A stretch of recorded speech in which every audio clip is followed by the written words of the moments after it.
Lise Barcellini nous a rejoint pour la revue de presse française. Bonjour Lise. Bonjour Philomé. La bactérie tueuse est à l'origine de plusieurs unes ce matin. Oui, je vous propose tout d'abord Le Figaro. Bactérie mortelle, l'Europe sous tension. C'est aussi à la une de La Croix. La bactérie inquiète l'Europe. Et en une du Parisien aujourd'hui en France, la bactérie qui fait trembler l'Europe. Alors une une très alarmiste, Philomé, pour le journal Le Parisien, qui n'hésite même pas à comparer la crise sanitaire qu'on vit en ce moment en Europe à un thriller. C'est un véritable polar sanitaire qui s'écrit sous nos yeux, nous dit le journaliste. Une énigme sans précédent à résoudre.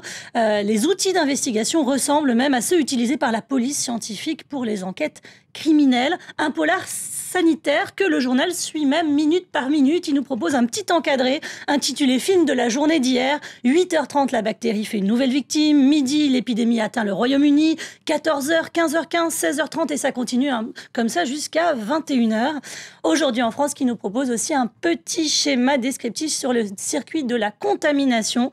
Ce qu'on en sait pour l'instant, des intestins des bovins jusqu'aux symptômes sur les hommes et les femmes qui sont atteints de cette bactérie. Plus sobrement, Lise Barcellini, Le Figaro revient sur cette bactérie, bien sûr, mais sur ses conséquences sur le plan diplomatique. Oui, c'est une bactérie qui sème la zizanie en Europe, nous dit Le Figaro.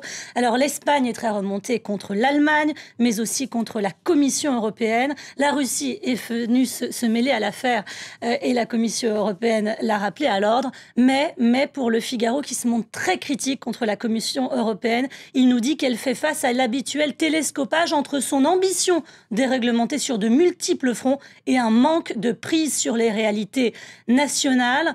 Dans son éditorial, Le Figaro nous explique que depuis la crise de la vache folle, la cohérence des discours et la fiabilité des systèmes de contrôle en Europe ne semblent pas avoir fait de progrès. Cette crise souligne l'égoïsme tenace des États et la faiblesse de la Commission européenne, prise ici en flagrant délit d'incompétence, nous dit Le Figaro. La bactérie tueuse, on ne peut pas y couper. Lise Barcellini, tout le monde en parle, les journaux locaux aussi, et notamment le Courrier Picard. Oui, le Courrier Picard qui fait sa une sur la bactérie tueuse.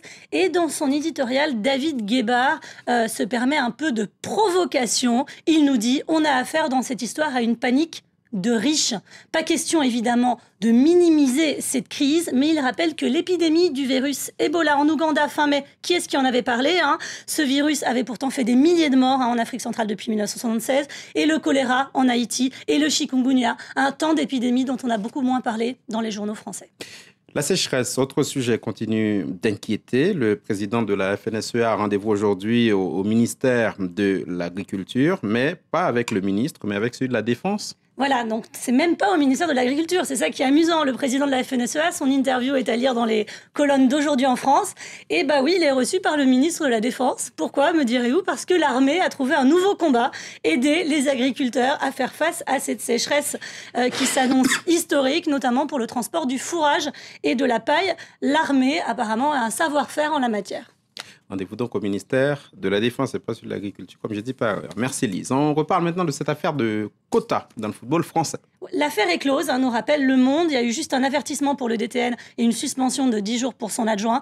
Mais elle laissera des traces, des témoignages très intéressants dans cet article intitulé « Victimes par procuration ». Ces Français blancs qui sont mariés avec d'autres Français ou des personnes étrangères qui sont noires ou arabes et qui sont victimes de discrimination au quotidien. Des témoignages donc très frappants dans cet article qui nous rappelle que 13% des mariages sont mixtes en France aujourd'hui. Pour finir, Roland Garros, il n'y a plus de Français ? Il n'y a plus de Français, mais du coup, la presse se passionne pour une Chinoise. Regardez, c'est en une du Figaro. Li Na, une Chinoise pour la première fois en finale à Roland-Garros. C'est aussi à lire dans L'Équipe, qui est allée à la rencontre de cette jeune fille, une gamine presque, dégustant son présent comme une friandise. Elle affrontera samedi, lors de la finale, la tenante du titre, Schiavone. Elle a été éjectée par cette même Schiavone au 3e tour l'année dernière. Ce sera donc une revanche. Je vous rappelle qu'aujourd'hui, c'est les demi-finales hommes, et c'est historique. Un carré d'as, les 4 meilleurs joueurs mondiaux se rencontrent aujourd'hui à Paris. On parle bien sûr de Novak Djokovic, de Roger Federer, de Rafael Nadal et de Andy Murray. Exactement. Merci Lise Barcellini pour votre revue de presse.